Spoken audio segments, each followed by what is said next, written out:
Сакам да го осудам насилството кое поединци го направија, напаѓајќи и лично повредувајќи поголем број пратеници.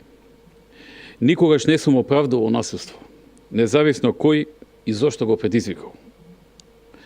Повикувам институциите да направат брза и ефикасна истрага и да ги откријат виновниците и да обезбедат докази, а веднаш потоа да ги изведат пред суд оние кои им нанесоа повреди на пратениците, на граѓаните и на полицајците.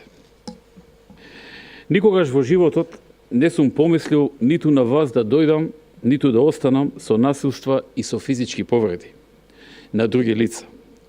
Ниту пак поддржувам други да го прават тоа. Како такви кои ме поддржуваат мене, така и моите опоненти.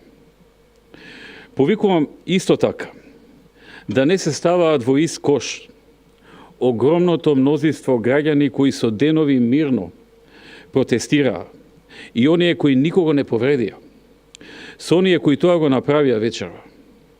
Те имаат право на протест, на изразување ревот и на демократска борба за она во што веруваат, за доброто на Македонија. Го осудувам начинот на кој СДС и другите партии кои ги поддржуваат одлучија денес да направат обид незаконски да изберат председател на парламентот, еклатантно кршејќи ги сите демократски и законски процедури, со што до крајна мера и свесно придонесоа за зголемување на тензиите и поларизација во нашето општество.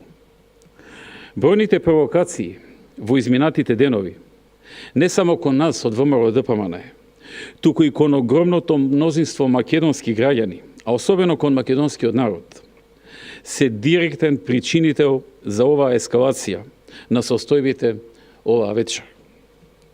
Начинот на кој се обидува да изберат председател на собранието е целосно незаконски, противуставен и надвор од правилата на Деловникот за работа на парламентот на Република Македонија.